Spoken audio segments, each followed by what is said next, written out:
Good morning everyone. আজকে আবারও চলে এসেছে তোমাদের প্রিয় বন্ধু আরজে রোহান। তোমরা এখন শুনছো প্রেমে রেডিও এফএম। প্রতিদিনের মতো আজকেও আমাদের হাতে একটা চিঠি আছে। গেস করো তো চিঠিটা কার হতে পারে? একদম ঠিক ধরেছো, আজকের চিঠিটা সেই মেয়েটার লেখা, যার লেখা রোজ আমরা মুগ্ধ হয়ে পড়ি। তোমাদের চেনা সেই নাম সাথী। তাহলে দেরি কিসের, চলো শুরু করা যাক। বাহ, প্রতিবারের মতো এবারও প্রশংসা না করে থাকতে পারলাম না। সত্যি এত অনুভূতি, এত ভাবনা দিয়ে লেখা কোনো সাধারণ মানুষের পক্ষে সম্ভব না। রেডি হইলিস মা? আজ তোকে দেখতে আসবে।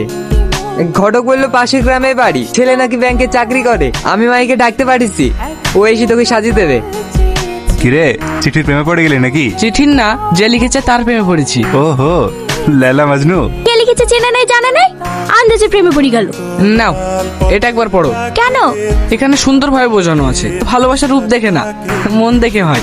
ওসব মনের সৌন্দর্য না শুধু কাগজের পাতাতেই মানায়, বাস্তব জীবনে না।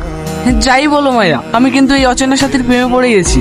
তুমি তো আশেপাশে দেখতে পাও না কোথাকার কোন মেয়ে চিঠি পাঠিয়েছে, তার নাকি প্রেমে পড়েছে। তোর যখন মেয়েটাকে এতই ভালো লাগে তাহলে দেখা করছিস না কেন? কিভাবে করব? এই চিঠি আর রেডিওই তো আমাদের একমাত্র যোগাযোগের মাধ্যম।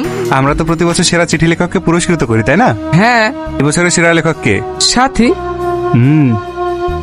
থ্যাংক ইউ ভাই। ভাবি এ আমার পছন্দ। চুপ কর পাগলা। তোমার নাম কি বোন? ওর নাম সাথী। বাহ বাহ। কোন ক্লাস অবধি পড়েছো? কলেজে পড়ছে, ফার্স্ট ইয়ার। ওকেই বলতে দাও না, তুমি বলছো কেন? আপনাদের মনে হয় কোথাও ভুল হচ্ছে। কি ভুল?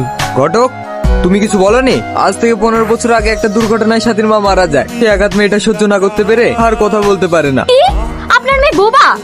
হ্যাঁ মা, সাথে কথা বলতে পারে না। এই বিয়ে হবে না। কেন ভাবি, মেয়ে তো সুন্দর।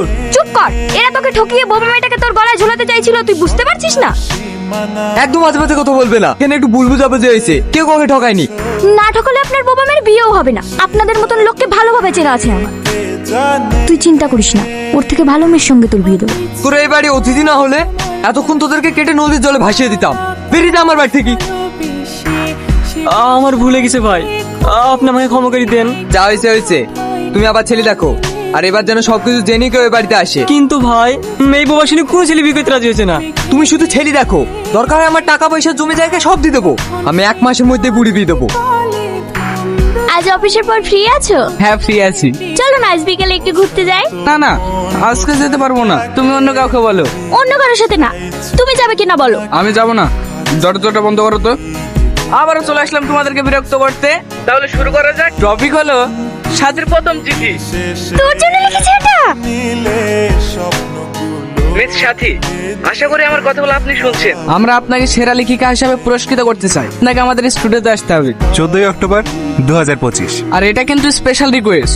ইয়ে, কালকে আমরা আর্জেন্ট রোহনের স্টুডিওতে যাব। আমার তো ভেবেই আনন্দ হচ্ছে। কখন বেরোবি বল? কেন রে, তুই তো রোহনকে পছন্দ করিস, আর গেলে তো সামনে থেকে রোহনকে দেখা হবে।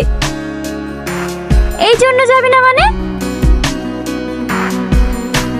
বিয়েতে হ্যাঁ দিলি কেন? তুই তো রোহনকে ভালোবাসিস, কথা শুনে যা বুঝলাম ও তোকে ভালোবাসে। তুই গিয়ে একবার দেখা কর না, যদি সবকিছু বদলে যায়। আমি তোর কোনো কথা শুনবো না, তুই যাবি মানে যাবি।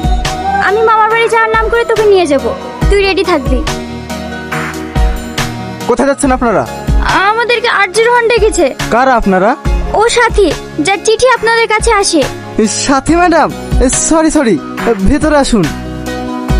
কে এটা? ইনি সেই সাথী ম্যাডাম। ও ঠিক আছে, যাও। শুধু সাথী থাকবে, তুমি বাইরে যাও। তুই বস সাথী, আমি বাইরে অপেক্ষা করছি।